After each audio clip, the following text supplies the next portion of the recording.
चूरू जिले की सुजानगढ़ तहसील के परावा गांव में हम पहुंचे हैं। और ये परावा गांव आज का फेमस नहीं है।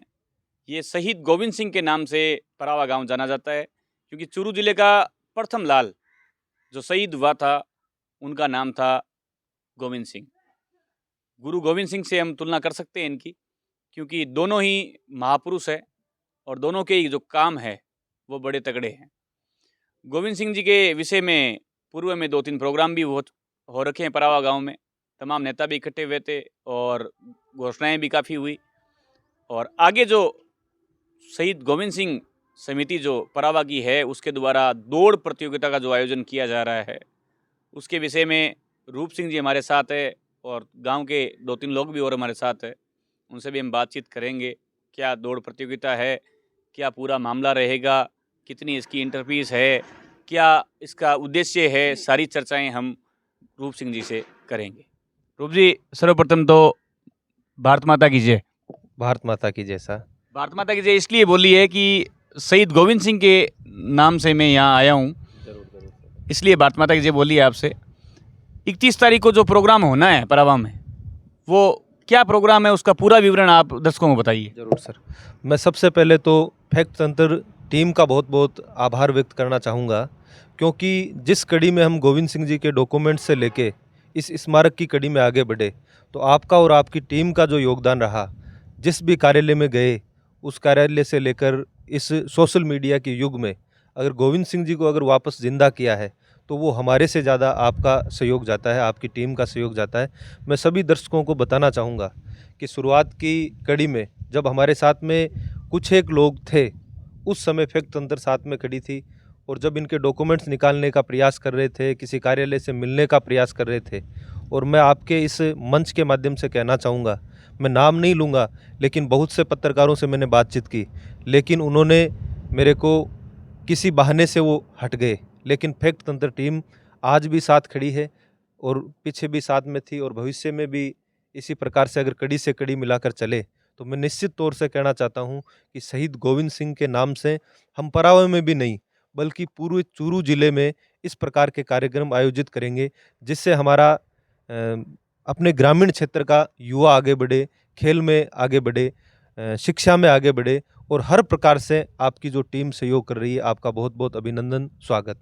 अब मैं रूप सिंह जी, केवल डिपार्टमेंट से एक बेलेट नंबर मिला था, बेल्ट नंबर मिला था गोविंद सिंह जी का, पूरा उनका जो ब्यौरा था वो आपने निकलवाया। दर्शकों को बताइए कि वो कौन सी पोस्ट पे थे, कब रेजिमेंट में शामिल हुए, कब वो शहीद हुए, कौन सा युद्ध था या कोई दूसरा कोई कारण था। गोविंद सिंह जी के बारे में आप पहले बताइए। इस प्रतियोगिता के बारे में हम बाद में बात करेंगे, क्योंकि उस व्यक्ति के नाम से ये प्रतियोगिता करवाई जा रही है, तो उस व्यक्ति के बारे में जानना जरूरी है। मैं सभी दर्शकों को बताना चाहूँगा कि पिछले सालों में जब हम कॉलेज की शिक्षा ले रहे थे, उस समय प्रेम सिंह जी जो बाजोर है, उन्होंने शहीद परिवारों से मिलने की एक मुहिम साझा की थी और पूरे राजस्थान में नहीं बल्कि पूरे हिंदुस्तान में जितने भी शहीद हो रखे थे, उनके गांव जाना, उनसे बातचीत करना, उनके परिवारों को सम्मानित करना। उसी कड़ी में प्रेम सिंह जी बाजोर साहब हमारे गांव पहुंचे और उन्होंने जहां से भी सूचनाएं प्राप्त की थी कि भी चूरू जिले में प्रथम जो शहीद है आपके गांव से हैं, उस समय हम हमारी जो टीम है, उस टीम के जितने भी सक्रिय लोग थे वहाँ उपस्थित थे और हमारे मन में ये हुआ कि हमारे गांव का एक ऐसा लाल जिसने सन 1962 के युद्ध में अदम्य साहस से लड़ते हुए अपने प्राणों की आहुति दी है और हम यहाँ पर हमें पता ही नहीं है, तो हमने उनकी खोजबीन जारी की। तो हम सबसे पहले चूरू का जो सैनिक कल्याण विभाग है उससे मिले और चूरू के सैनिक कल्याण विभाग से हमें बढ़ते ही जब पता चला कि गोविंद सिंह का नाम सबसे ऊपर है और जब वहाँ के अधिकारियों से बातचीत की तो उन्होंने कहा कि भी हमने कई बार पत्र लिखे इनके परिवार के लोगों को कि भी आप इनके डॉक्यूमेंट्स वगैरह लेके जाइए या जो भी फॉर्मेलिटी है वो पूरी करनी है, लेकिन जो शहीद गोविंद सिंह थे वो जगमाल सिंह के पुत्र और उनकी माताजी का नाम था अंजना कंवर और वह 19 साल 7 महीने और 2 दिन की अल्प आयु में ही शहीद हो गए थे। माता पिता पढ़े लिखे नहीं थे, कुछ समय बाद में माता पिता का भी स्वर्गवास हो गया और उनके परिवार में उनके निजी जो संतान थी वो बचे नहीं। कोई था नहीं, हाँ ब्लड रिलेशन। हाँ, और उन्होंने वो डॉक्यूमेंट्स जो थे उनका शहीद प्रमाण पत्र था वो कोई लेके आया नहीं और वो एक गुमशुदा की ज़िंदगी चली गई, उनका जो डॉक्यूमेंट्स वगैरह थे वो यूनिट में ही रह गए। हमने बातचीत की, चूरू कलेक्ट्री में गए, सिद्धार्थ जी जो पूर्व कलेक्टर थे हमारे चूरू के, सिद्धार्थ जी उनसे सियाग। सिद्धार्थ जी सियाग, उनसे बातचीत की। तो मैं गया और हम उनकी फतेहगढ़ यूपी के अंदर यूनिट थी, वहाँ गए उनके डॉक्यूमेंट्स निकालने के लिए। तो वहाँ के जो उनके अधिकारी थे, उन्होंने एक बात पूछी हमसे कि भई हम इनके डॉक्यूमेंट्स आपको नहीं दे सकते, और नहीं देने के पीछे कारण ये है कि आप इनके बहुत प्रकार की सहायताएँ प्राप्त कर सकते हो। आप या तो गाँव से लिखवा के लेके आओ, कलेक्टर से लिखवा के लेके आओ, और यूपी का जो फतेहगढ़ सेंटर है, वहाँ से हम वापस आए, सरपंच से लिखवाया, कलेक्टर से लिखवाया, सैनिक कल्याण बोर्ड से लिखवाया कि हम इस प्रकार से मूर्ति लगाना चाहते हैं। वापस गए और वहाँ के जो अधिकारी थे, उन्होंने बाद में हमारा सम्मान भी किया। पहले उन्होंने गुस्सा भी ज़ाहिर किया था कि आप परिवार के सदस्य हो, आज 1962 में शहीद हुए थे और आपने कोई सुध-बुध नहीं ली। पूरी उनको थ्योरी बताई कि 58 साल हो गए। 58 साल हो गए। पूरी उनको थ्योरी बताई कि इस प्रकार से हम कोई था नहीं, इस प्रकार से चीज़ें रह गई। फिर उन्होंने हमें डॉक्यूमेंट्स है वो सुपुर्द करवाए, और गाँव के पूरे सहयोग से, अथक प्रयास से हमने उनका एक मूर्ति अनावरण का कार्यक्रम रखा था। बहुत भव्य कार्यक्रम रहा, जिसमें पूर्व नेता प्रतिपक्ष राजेंद्र सिंह जी राठौड़ भी पधारे, हमारे जो वर्तमान एमएलए है मनोज जी मेघवाल भी पधारे, संतोष प्रधान भी पधारे, और राजस्थान के उच्च न्यायालय के पूर्व न्यायाधीश भी पधारे, एडवोकेट गोवर्धन सिंह जी भी पधारे, कर्नल केसरी सिंह जी भी पधारे, यानी अनेकों अनेक वहाँ पर लोग उपस्थित हुए थे। हुए। और हमने सारे लोगों ने प्रयास करके और गाँव के बीच में उनका मूर्ति का अनावरण करवाया। अब उनका नाम अमर करने के लिए हमने एक प्रयास किया है कि हम वर्ष में 3 प्रकार की आयोजन करवाते हैं खेल-कूद से संबंधित। क्योंकि चूरू जिले की जो बिदासर तहसील है, पूरे चूरू जिले में ऐसा माना जाता है कि सबसे पिछड़ी हुई तहसील जो है वो बिदासर तहसील है। और जब भी हम कहीं किसी क्षेत्र में जाते हैं, तो हमें ग्लानि महसूस होती है कि चूरू जो शूरवीरों की धरती है, जो खिलाड़ियों की धरती है, अभी वर्तमान समय में लोकसभा से एक खिलाड़ी को टिकट भी मिला है। लेकिन हमें ग्लानि होती है कि मेरे क्षेत्र को इस प्रकार से क्यों कहा जाए? तो हमने शहीद गोविंद सिंह के नाम से 3 कार्यक्रम आयोजित करते हैं। उनमें सबसे पहला जो कार्यक्रम है, वो हम नाइट क्रिकेट टूर्नामेंट करवाते हैं, और आस-पास के बहुत सी टीमें, कम से कम 40 टीमें उसमें भाग लेती है। बहुत शानदार आयोजन होता है। गया हुआ हूँ मैं। बहुत-बहुत धन्यवाद सर। दूसरा जो है, हम भादवे के आसपास में एक कबड्डी टूर्नामेंट रखते हैं, शहीद गोविंद सिंह रात्रिकालीन कबड्डी टूर्नामेंट। उसमें भी बहुत भव्य आयोजन होता है, और निश्चित तौर से आप पधारते भी हो। और इस वर्ष से हमने एक बहुत विशाल दौड़ प्रतियोगिता का आयोजन करवाया है, क्योंकि आसपास में अभी हमारे गाँव के पास में हिरावती से बालिकाएँ नेशनल खेलने के लिए गई है। हाँ, 2 जाट तो समाज की हाँ, बालिकाओं का सिलेक्शन हुआ है। सिलेक्शन हुआ है। तो हमारे बिदासर में भी हम चाहते हैं कि ये जो प्रतियोगिता है दौड़ की, एथलेटिक्स की, हम पहला प्रयास ये है और निरंतर जारी रखेंगे। आने वाले 5-7 साल में निश्चित तौर से हमारे इस बिदासर से, हमारे लाडनू से, हमारे डीडवाना से निश्चित तौर से कोई न कोई खिलाड़ी नेशनल खेलेगा, अंतर्राष्ट्रीय स्तर पर जाएगा और हम सबका नाम रोशन करेगा। ये 3 प्रतियोगिताएँ हैं, जिनमें 31 मार्च को जो प्रतियोगिता होने वाली है, वो है 3 दौड़ प्रतियोगिता है, जिसमें 1600 मीटर दौड़ है, वो 18 से लेके 23 साल तक के बच्चे भाग ले सकते हैं, और उसमें 51,000 रुपए का इनाम है प्रथम विजेता को। 11,000 रुपए नगद पुरस्कार दिया जाएगा, और 40,000 रुपए की उसको छात्रवृत्ति दी जाएगी, क्योंकि बच्चा अगर इतनी बड़ी रकम देते हैं, तो निश्चित तौर से हो सकता है कोई गलत उपयोग में भी ले ले। इसलिए उसकी शिक्षा पे खर्च करेंगे, उसके खेल-कूद पे अगर वो जाना चाहता है तो उसके ऊपर खर्च करेंगे। दूसरी दौड़ प्रतियोगिता है 800 मीटर लड़कियों की। वो लड़कियों की इसलिए रखी है कि हमारी बहनें भी नेशनल खेलने के लिए जाए। मैं इस प्रतियोगिता में आपको सबसे महत्वपूर्ण बिंदु ये बताना चाहता हूँ कि इस प्रतियोगिता में कोई भी हमारी बहन उस खेल मैदान तक पहुँचेगी, दौड़ेगी, उसको हम मंच पे सम्मानित करेंगे, मेडल देंगे, प्रशस्ति पत्र देंगे। लड़कों के लिए विशेष तौर से है कि टॉप 100 बच्चों को सम्मानित करेंगे, मेडल देंगे, प्रशस्ति पत्र देंगे, और पहला इनाम है 51,000 रुपए का। लड़कियों के लिए 31,000 रुपए का प्रथम इनाम है, उसमें छात्रवृत्ति भी है और नगद पुरस्कार भी है, और हर बालिका को हम मेडल देंगे, प्रशस्ति पत्र देंगे, कि उन अभिभावकों को भी सम्मानित करेंगे कि उन्होंने अपनी बेटियों के पंख खोले हैं और वो ग्राउंड तक लेके आए हैं। और 14 साल से कम बच्चों के लिए 400 मीटर की दौड़ रखी है, जिसमें भी छात्रवृत्ति की है और नगद पुरस्कार भी है। इंटरफेस कोई है क्या कोई इसकी? निःशुल्क, ये हमारी शहीद गोविंद सिंह सेवा समिति के सभी सदस्यों द्वारा हर वर्ष निःशुल्क रूप से इस प्रकार के आयोजन किए जाते हैं, और निश्चित तौर से हम आगे भी इस प्रकार के आयोजन सुचारू रूप से करेंगे। हम प्रतिवर्ष उनके जन्म दिवस पर पिछली साल हमने 2000 वृक्षारोपण किया था। हर घर में 2-2 पेड़ दिए थे और शपथ दिलवाई थी गांव के लोगों को कि एक तो हम बालिकाओं को स्कूल भेजेंगे। दूसरी शपथ ये थी कि हरित परावा, नशा मुक्त परावा, शिक्षित परावा। उसमें हमने अब की बार जो थीम रखेंगे वो रखेंगे नशा मुक्त बिदासर, शिक्षित बिदासर और हरित बिदासर। क्योंकि धीरे धीरे हम इस छोटा सा विशाल जो कर जो रहे हैं वृक्ष कार्यक्रम। लगाया है उसको धीरे धीरे बड़ा करने जा रहे हैं। अब की बार भी हम जुलाई के महीने में 5000 पौधारोपण की कार्य योजना है, जिसमें हमने गांव के कई स्थान चिन्हित किए हैं। हमारी जो टीम है उसमें ये ही नहीं है कि केवल पेड़ लगाते हैं, उस पेड़ को हम सींचते भी, बड़ा भी करते हैं। आप कभी जाओ परावा तो निश्चित तौर से जितने पेड़ हमने लगाए हैं वो आपको लहलाते हुए नजर आएंगे।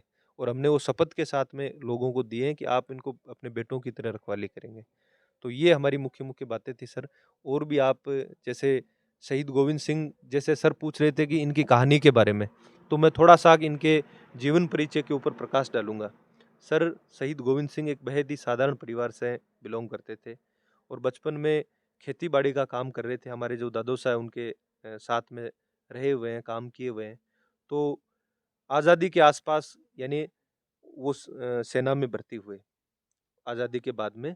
29 मार्च 1961 को वो भर्ती हुए थे और 29 मार्च 1961 को भर्ती होने के बाद में उनको 2 राजपूत जो बटालियन है वो फतेहगढ़ यूपी में ये पोस्टेड हुए और 9-10 महीने की जो ट्रेनिंग होती है वो पूरी करके गांव लौटे ही थे। और ऐसा बताया जाता है, वहाँ के जो यूनिट के अधिकारियों से हमें जानकारी प्राप्त हुई, उनमें ये मिला कि भाई ये छुट्टी जो ट्रेनिंग के बाद में छुट्टी होती है, ये गाँव गए हुए थे और रेडियो के माध्यम से सूचना पहुंची कि भाई भारत के ऊपर जो हमारा पड़ोसी देश है चीन, जिसने नारा लगाया था हिंदू चीनी भाई भाई, और उन्होंने विश्वासघात करके अचानक आक्रमण कर दिया। और कहते हैं शहीद गोविंद सिंह जी के जो पिताजी थे उनके पास में ऊँट था और रात्रि के समय जब उनको पता चला कि भी इस प्रकार से आक्रमण हुआ है और मेरे बेटे को आज देश की सेवा करने का अवसर है, आज इसे घर न रख के हमें बॉर्डर पे भेजना भेजना है, चाहिए। तो उन्होंने, कहते पिताजी हैं, ने फोर्स करके भेजा। पिताजी ने रात्रि के समय ऊँट पे बिठाया और हमारा पास का जो रेलवे स्टेशन था लाडनू, उस रेलवे स्टेशन पर छोड़ा और उस समय गाड़ियाँ चलती होगी, तो उन रेलगाड़ी के माध्यम से वो अपनी पोस्ट पे गए। और उनकी जो 2 राजपूत जो यूनिट थी वो अरुणाचल प्रदेश, जिसे उस समय में नेफा नाम से पुकारा जाता था, नेफा। और नेफा, और वहाँ पे एक कभी जाने का मौका मिला तो जाएंगे भी, देखेंगे भी। एक नदी है वांगचू नदी, त्वांग घाटी, हाँ हाँ, और उस तुआंग घाटी। त्वांग घाटी वांगचू नदी के किनारे 10,000 फीट की ऊंचाई पर बर्फीली वादियों में उनकी पोस्टिंग थी। वो वहाँ ड्यूटी पर तैनात थे और कहते हैं रात्रि के 3 बजे चीनी सेना ने आक्रमण किया। एक युवा थे, एक इस मारवाड़ की माटी में तपे बड़े थे। हाँ, वीरांगना की भूमि है हाँ, राजस्थान। एक वो कहावत है वीरों कि की भूमि। जे कोई जनती रानियां गोविंद जिसा जवान, नहीं फिर तो हिंदवाण में ओ झंडो फिर गान। कि अगर उस जमाने में भी अगर गोविंद सिंह जैसे वीर होते तो निश्चित तौर से अंग्रेजों की ये हिम्मत नहीं होती कि वो इस हिंदुस्तान की भूमि पर राज करते। तो 10,000 फीट की ऊंचाई पर अदम्य साहस के साथ में लड़ते हुए वो वीरगति को प्राप्त हुए और सुबह 3 बजे युद्ध शुरू हुआ, 5 बजे तक अदम्य साहस के साथ लड़ते रहे और चीनी सेना को धूल चटाते हुए वो अपनी बर्फीली वादियों में इस अपनी देह को त्याग कर स्वर्ग लोक सिधार गए। लेकिन दुर्भाग्य की बात सर ये है कि 1962 में जो वीर शहीद हुआ था, आज 58 साल बाद में हमारे गांव में न तो स्मारक था, न गांव की स्कूल में उनके नाम से नामकरण हो रखा था, लोग भूल गए थे। लेकिन हमारा उसमें कोई योगदान नहीं है, इस प्रकृति का योगदान है। सर, मैं आपको बताना चाहूँगा कि सरदार पटेल, जिन्होंने इस देश को इतना कुछ दिया, जिस स्थान पर अगर हम बैठे हैं, अगर सरदार पटेल नहीं होते, वो लौह पुरुष नहीं होते, तो आज निश्चित तौर से हम पाकिस्तान के निवासी रह रहे होते, बिल्कुल सही है, आज विक्रम दबे विजय हुआ जाते, ऐसा। कुचले जाते। लेकिन उस लौह पुरुष ने अपने घर परिवार को त्याग कर जिस प्रकार से इस मानवता की सेवा की, हमारी सेवा की, और आपने देखा होगा आज़ादी के बाद में आज तक किसी भी योजना में उसका नाम नहीं था, उनका नाम नहीं था। आज वर्तमान समय में इस प्रकृति की वजह से आज भारत का ही नहीं बल्कि पूरे विश्व का सबसे बड़ा स्टेचू सरदार पटेल के नाम से बना है। मैं निश्चित तौर से मानता हूँ कि ये प्रकृति कुछ नहीं रखती है। शहीद गोविंद सिंह ने अपने प्राणों की आहुति दी और ये प्रकृति वापस हमें सहयोग का निमित्त मात्र बनाया और हमारी जो टीम के सदस्य थे, और मैं अपनी टीम को सबसे बड़ा धन्यवाद देना चाहूँगा। सर, जितना हम आगे चल रहे हैं, हमारी पीठ इतनी मजबूत बना रखी है हमारे टीम ने। हमारे ये जो भाई बैठे हैं पास में, मैं आपको बताना चाहूँगा कदम कदम पे लड़ने वाले, अगर जितनी भूमिका मेरी है उससे ज़्यादा बढ़कर इनकी है, इनसे भी बढ़कर आपकी। आपका बहुत बहुत स्वागत, अभिनंदन। और मैंने बहुत सारी आपको चीज़ें बताई है, और भी बहुत सारी गोविंद सिंह जी के बारे में हम स्कॉलरशिप की भी लॉन्च करेंगे, पूरे विधासर के वृक्षारोपण का भी कार्यक्रम रखेंगे, बालिकाओं के लिए हम एक लाइब्रेरी बना रहे हैं, और निश्चित तौर से आप जैसे भाइयों का सबका सहयोग इस रहा। लाइब्रेरी में और इस कार्यक्रम में कोई आर्थिक सहयोग गवर्नमेंट का कोई मिला हो, या कोई नेताओं के द्वारा कोई पैसा मिला हो, देखो या फिर ये समिति के लोग कर रहे हैं, गांव के लोग कर रहे हैं, कौन पैसा खर्च कर रहा है इतना मैं एक शहीद के नाम पे? मैं बता रहा हूँ सर आपको। देखो, चुनावी मौसम है और हम साधारण समाज सेवक के रूप में भूमिका निभा रहे हैं, किसी को हम टारगेट नहीं करेंगे, लेकिन नहीं, गवर्नमेंट का अनुदान मैं मिला है क्या मैं इसमें? आपको निश्चित तौर से सारी चीज़ें बता रहा हूँ। जब हम कोई शुरुआत करते हैं, कोई भी मंच साझा करते हैं, तब व्यक्तियों का जब हुजूम देखते हैं लोगों का, तब हर व्यक्ति के मन में आता है कि मेरा भी नाम हो।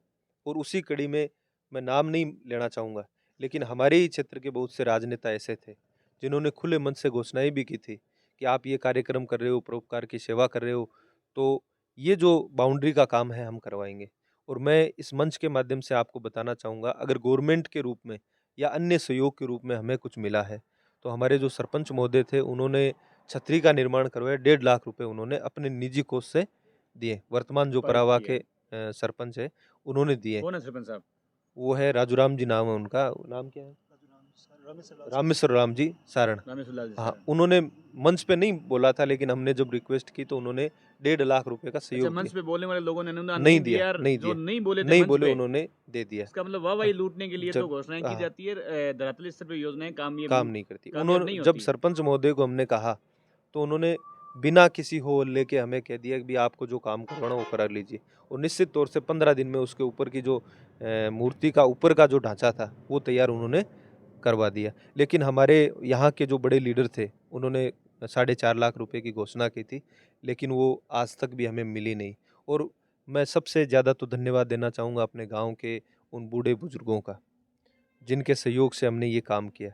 मैं इस कड़ी में सर मैं आपको बताना चाहूँगा कि एक लंबी यात्रा रही हमारी, और इस यात्रा में जब हम घूमे, मैं थोड़ा-सा समय लूँगा निश्चित हाँ, तौर कोई से, दिक्कत नहीं। कि हमारे समिति के मेंबर जो थे उनके मन में ये था कि सर, हमारे गाँव के जो शहीद हैं, गाँव में हम मंदिर बना सकते हैं, हम कितना भी बड़ा देवालय बना सकते हैं, हम भवन बना सकते हैं, लेकिन एक शहीद की प्रतिमा लगाने के लिए हमें उस बॉर्डर पे जाके अपने प्राणों की आहुति देनी पड़ती है।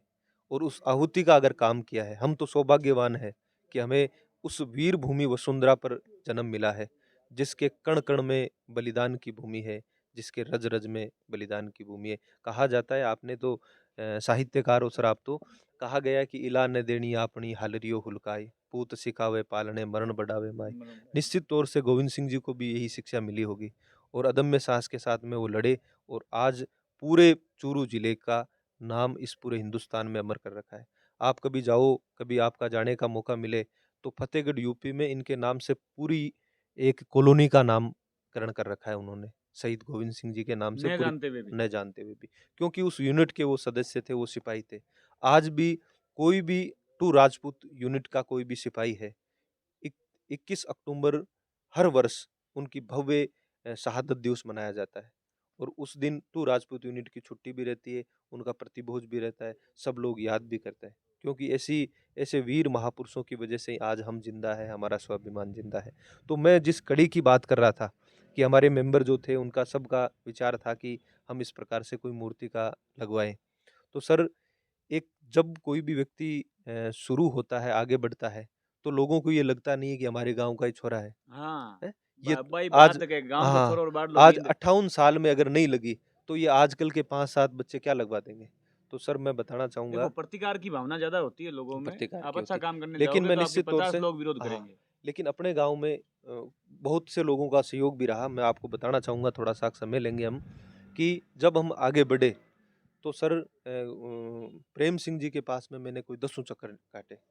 क्योंकि कई बार क्या होता है, शहीद गोविंद सिंह जी के डॉक्यूमेंट्स नहीं थे हमारे पास में, तो उनका डॉक्यूमेंट्स भी, कागज कार्रवाई भी पूरी करनी होती है। प्रेम सिंह जी ने कहा कि हो सकता है शहीद नहीं हो और कल को हमारे ऊपर ऑब्जेक्शन हो जाए, तो सही हमें बात है। प्रमाण तो चाहिए।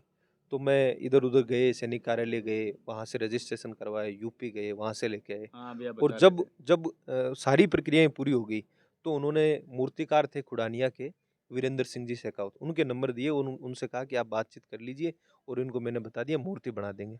वीरेंद्र सिंह जी से जब बातचीत हमने की, तो मैं उस चीज़ों को आज मैं आपको बताना चाहूँगा, इतने दिन मैंने नहीं बताई थी। तो वीरेंद्र सिंह जी ने मेरे को कहा कि रूप सिंह जी, आप सबसे पहले जो नीचे का ढांचा है मूर्ति का, वो तैयार करवाओ, क्योंकि उसके बिना बहुत सारी मूर्तियाँ हमारे पास बनाई हुई है, पड़ी है, लोग ले जाते नहीं हैं। पहले आप वो निर्माण कार्य करवाएँगे, फिर मूर्ति भेज देंगे। तो मैं सर आपको इस खुले मत से बता रहा हूँ कि मैंने उस समय थोड़ा झूठ बोला, एक शहीद के लिए झूठ बोला। मैंने ये झूठ बोला, जाजोद के अंदर एक मूर्ति लगी हुई है मेन रोड पे, और मैंने उस स्मारक का फ़ोटो खींच के उनके पास भेज दिया कि मैंने नीचे का काम तो करवा लिया है, आप मूर्ति भेज दीजिए। क्योंकि गाँव के हमारे भी कई लोग थे जिस झूठ से किसी का भला होता है वो झूठ झूठ नहीं होता है। निश्चित तौर ये से। आज के ज़माने की हाँ, कहावत है। तो फिर वीरेंद्र शाह ने हमारे पास वो भेज दी। अब जो मूर्तिकार थे उन्होंने कहा कि भाई साहब वो कहाँ है आपका स्मारक? तो उनको भी कहा कि हमने दूसरी जगह बनाया था, अब गाँव वाले बता रहे हैं गाँव के बीच में बनवाएँगे, तो मूर्ति हमने स्कूल में रखवा दी। तो हमारे गाँव के ही जो लोग थे, बहुत सारे जो सहयोगी थे वो हमारी तरफ आ गए और खूब सारा अनुदान दिया। अनुदान दिया। और मूर्ति हमने आने के बाद में उनकी हिम्मत शुरुआत में बढ़ी। शुरुआत में मैं बताता हूँ आपको कि हमारे पास में कोई टूर्नामेंट जो करवाते हैं हम क्रिकेट का, उसके 5,000 रुपए थे। उन 5,000 रुपए का हमने पत्थर डलवाया, 2 टोली ये ये पीढ़ी डलवाई और काम शुरू करवा दिया। मैं आपको बताना चाहूँगा वो कालर और पीढ़ी और पत्थर से बनी हुई नीचे का स्मारक है। और अब जो हमने बनवाया, गाँव से हमें 14 लाख रुपए का अनुदान जो मिला है चारों ओर का। और अब बहुत शानदार हमने बनाया, वहाँ पे भी लाइब्रेरी बनाने के लिए प्रयासरत है। और ये हमारी जो जर्नी रही, इसमें और भी हम आगे निश्चित तौर से शिक्षा के ऊपर, पर्यावरण के ऊपर और नशा मुक्ति के ऊपर 3 हमारे प्रमुख धेरे हैं। बालिकाओं की शिक्षा, नशा मुक्ति और पर्यावरण। पर्यावरण के रूप में हम पेड़-पौधे लगा रहे हैं और पिछले साल 2000 पेड़ लगाए थे, अब की बार 5000 पेड़ लगाएँगे और इस क्राइटेरिया को बड़ा करेंगे। पिछले साल परावाई केंद्र में था, अब की बार हो सकता है थोड़ा लोग बाग मिले, तो हम निश्चित तौर से थोड़ा बड़ा एरिया रखें। बालिकाओं की शिक्षा के रूप में हम प्रति वर्ष 21 अक्टूबर को उनकी शहादत दिवस मनाते हैं। हुँ। जो गाँव से जिन अभिभावकों ने बालिकाओं को कॉलेज में एडमिशन दिलवाया है, उन अभिभावकों को मंच पे हम सम्मानित करते हैं कि आपका बहुत-बहुत धन्यवाद कि आपने अपने बेटी शिक्षा बच्चे को को बढ़ावा दिया जा बढ़ावा रहा है। दिया जा बेटी रहा है। बचाओ, बेटी हाँ, पढ़ाओ। बच्चियाँ लगती है, बच्चे लगते हैं, उनको हम सम्मानित करते हैं, इस प्रकार का हमारा कार्यक्रम है। मैं आपके फैक्ट तंत्र के सभी साथियों से निवेदन करना चाहूँगा कि ये जो हम मुहिम शुरू की है, वो मेरी और आपकी नहीं, हम सब की है। और निश्चित तौर से 31 मार्च को जो हम दौड़ प्रतियोगिता करा रहे हैं, बिल्कुल निःशुल्क है। अपने बच्चों को आने वाले समय के अंदर दौड़ प्रतियोगिता में आज नेशनल खेले, अंतर्राष्ट्रीय स्तर पर खेले, ये हमारी भावना है। और इसी के साथ में सर मैं बताना चाहूँगा आपके दर्शकों को, हमारे दर्शकों को कि ये जो दौड़ प्रतियोगिता हम करवा रहे हैं, इसमें ज़्यादा से ज़्यादा संख्या में पधारें और एक शहीद को श्रद्धांजलि देने के लिए आप पधारें, जिस शहीद ने अपने पूरे परिवार को, अपने पूरे जीवन को 19 साल की उम्र में समर्पित किया है। हम उनको पुष्प चढ़ाने के लिए सब एकत्रित होकर इस कार्यक्रम को सफल बनाएं। भूलना मत 31 मार्च सुबह 7 बजे ये आयोजन आरंभ होगा। 1600 मीटर की दौड़, 800 मीटर की दौड़ और 14 साल से कम के वर्ष के उम्र के बच्चों के लिए 400 मीटर की दौड़ का आयोजन रखा गया है। बिल्कुल निःशुल्क है। मेरा जितने भी निजी संस्थाएं चलाने वाले संस्था प्रधान हैं, उनसे मेरा करबद्ध निवेदन है कि आप उन बच्चियों को और बच्चों को प्रेरित करें, मोटिवेशनल आप गाइड करें कि आप इस प्रतियोगिता में भाग लें, क्योंकि इस परावा गांव के ठीक पास में ये गांव पड़ता है हिरावती, और वहाँ की जाट समाज की 2 बेटियों ने आज हिरावती का ही नहीं पूरी लाडनू तहसील का नाम रोशन किया है और वो नेशनल में उनका चयन हुआ है। तो मेरा सभी गार्जियंस, जितने भी माता पिता, जितने भी दर्शक हमें देख रहे हैं, उनसे मेरा करबद्ध निवेदन है कि आप 31 मार्च को परावा 7 बजे पहुँचे और अपनी अपनी बेटे बेटियों का इस प्रतियोगिता में नाम लिखाएं और इनाम भी प्राप्त करें। इनाम की बजाय शहीद गोविंद सिंह को श्रद्धांजलि देने का इससे बड़ा सुअवसर शायद ही हमें प्राप्त हो सकता है। समय समय पर ऐसे कार्यक्रम चलते रहेंगे। शहीद गोविंद सिंह सेवा समिति बन चुकी है और जिन लोगों ने इनको सहयोग किया, जो कोष से जो सहायताएं दी, उनका धन्यवाद, और जिन्होंने नहीं किया उनका महा धन्यवाद। रूप सिंह जी का ऐसा कहना है।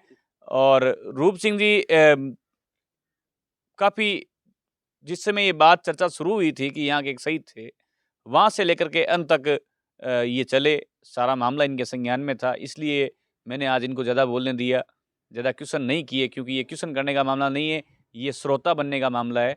रूप सिंह जी, अंतिम कोई शब्द अगर आप दर्शकों को कहना चाहें तो कोई अंतिम शब्द के रूप में। जरूर सर, जैसा आपने शुरुआत में कहा कि गुरु गोविंद सिंह जी से तुलना की जाए, तो मेरे को एक दोहा याद आ गया कि देश धर्म के वास्ते वार दिए सुत चार, चार मरे तो क्या हुआ अभी जीवित कई हजार। तो गोविंद सिंह जी ने अपनी शहादत दी है, लेकिन हम उनके वंशज जो है, उनके खुद के निजी संतान नहीं थे, लेकिन हम सब लोग उनकी संतान है। देश के लिए शहीद गोविंद सिंह जी हुए हैं, हम अभी जिंदा है, इसलिए हजारों की संख्या में आप पधारे। और मैं अंतिम जो शब्द है उनके रूप में दोबारा मैं फैक्ट तंत्र की टीम को बहुत बहुत धन्यवाद देना चाहूँगा कि जिस प्रकार से आपने प्रथम पायदान से अंतिम पायदान की ओर हमारा साथ दिया, उसके लिए आपकी टीम का बहुत बहुत स्वागत, अभिनंदन। और निश्चित तौर से आप शहीद परिवारों के लिए, शहीदों के लिए आप इस प्रकार के सहयोग देते रहे। आपका बहुत बहुत स्वागत, अभिनंदन। सामाजिक कार्यों में फैक्ट तंत्र टीम किसी से भी पैसा नहीं लेती है, निःशुल्क ये हमारा सहयोग रहता है। और यदि शहीदों की बात आ जाए तो हम खुद अपनी पॉकेट से खर्च करने के लिए भी तैयार बैठे हैं। राम राम सा, जय हिंद, जय भारत। मैं हूँ रमाकांत शर्मा, देखते रहिए फैक्ट तंत्र।